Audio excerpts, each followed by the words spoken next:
Hi guys, and welcome to another unboxing and first impressions. Today we're unboxing a Merkur watch, and Merkur is actually a watch group that has a couple of brands under their name, and I'll leave the link to their webpage in the description. They make everything from manual wind watches to dive inspired watches to homages, their original designs, and even mechanical chronographs. They're from China and they use what they claim to be their own designed manual wind movement, although forums claim that it's just a Chinese standardized movement called Tongji that has been developed in the 70s to be produced along many manufacturers in China. So it was standardized, it was the same, but it came in different grades of quality. This is a modernized version, beats at 21,600 bph, and it's, like I said, manual wind, no hacking, very simple, very robust movement. So let's open this model and see how it looks. They offer a wide range of original designs and some of them are really pretty. So this is how the watch comes packed in this carry-on. I mean, for where you can store your watches when you want to carry them. It looks like a leatherette or something like that. Inside you have one pocket where you have a lot of papers. There's even this little thingy for pushing the strap out and for removing the pins, which is pretty cool. Here we have the cloth for cleaning the watch. This is probably the warranty or something like that. Yup, international warranty.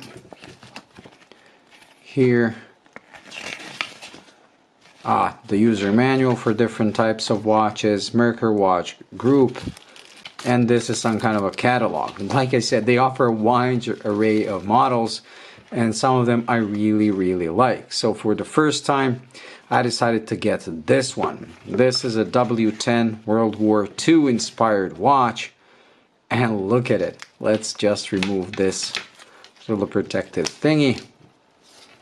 It's 30-80 millimeters in diameter, 46 lug to lug, and 12 millimeters thick, which is pretty thick for a manual wind watch. But when you take a look at this crystal, which is mineral, it takes quite a lot of that thickness. So I believe this is going to wear like a 10 millimeter watch at most. The case is a mix of this, as you can see, linear brushing across the top, and then you have highly polished sides and a nicely signed crown. I like the curvature of this case. I believe this is going to sit beautifully on my wrist. Here's the case back. It's a closed case back. Very nice. I do like the simplicity. The strap is a leather strap, and it's like the suede leather on top. As you can see, the hairs actually change the grain as you move it around, but underneath it's, as you can see, it's smooth leather. Very nice. Comes with quick release pins. Overall, a pretty cool looking little field watch. It comes with the W10 standardized dial, and this is one of their brands, as you can see. So let me just move the hand so you can see. This one is called Seizenn. They have, like I said, many, and some are even branded Merkur. Okay, let's wind it. The winding is really nice, and as you can see, the movement just started ticking away as soon as I started winding. The winding is very vintage feeling, like on my 1960s Doxa. Very clicky, very firm. I do like it. I don't know if you can hear it. I'll try to put the watch slightly closer.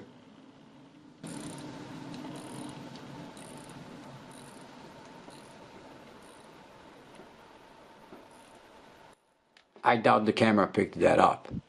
Anyways, when it comes to the movement, well, cover it probably more in detail when we get to the full review.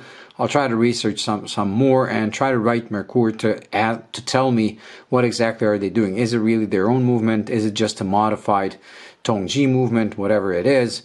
It does look nice in pictures. I'll probably remove the case back for the full review, and I'll be doing macro shots to see the quality. Although based on reviews on the forums that I read about their more dressy watches, which are gorgeous, it seems like the quality is really good. So I can't wait to see this one under macro. Anyways, we're gonna put it on my wrist, which is 6.5 inches. And I'm also going to do a lume shot because this is a field watch. As you can see, it does have lume plots. And that's gonna be it for today. So let's strap it on my wrist to see how exactly it wears. Let me just remove this. The buckle is nice, polished,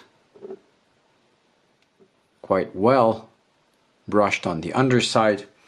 So far I do like it. I believe this is going to wear beautifully on my 6.5-inch wrist, although it seems like the strap is quite long because I just had to put it on the last hole. So if your wrist is under 6.5 inches, you're going to have to switch to a different strap. Okay, so here it is on my 6.5-inch wrist, 38 by 46.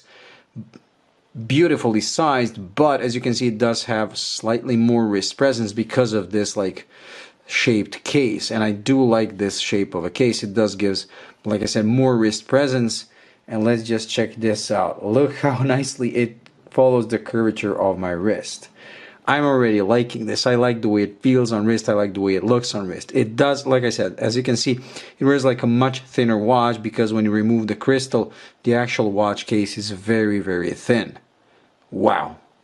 Okay, I like this. I like this a lot more than I thought I would. Okay, let's try to charge the watch for a second, then we're gonna do the Lume shot. That's gonna be it for today, but like I said, this is just the unboxing and first impressions. Do stay tuned for the full review when I do the macro shots and everything. I'll probably pick up a couple of scratches on this beautifully polished sides, and the transition seems pretty clear.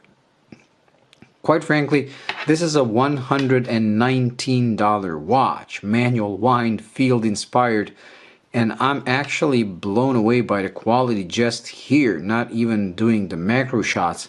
For this type of, for this kind of a price, I actually expected this to feel and look slightly rubbish, but it's not. It's amazing.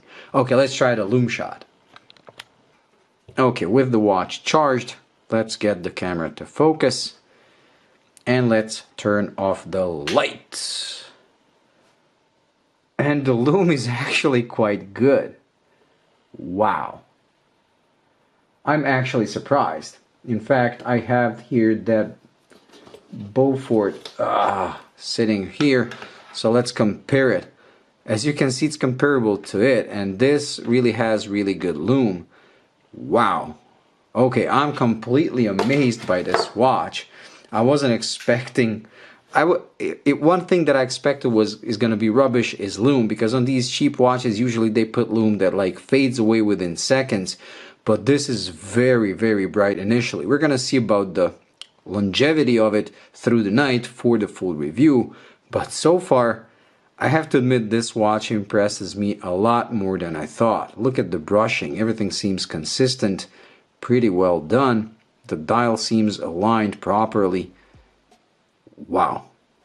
Okay, this really does punch above its weight. Its price of $119. We're gonna see how the movement behaves, but I'm not expecting anything much. But sure enough, I didn't expect anything from this watch, and it kind of surprised me so far. So I can't wait to do the full review. It's gonna be probably out in a couple of weeks after I spend some time with the watch, so do stay tuned for that. So far, very cool. Thank you for watching. I hope you enjoyed. If you did, please like and subscribe, and I'll see you in the next one. Bye.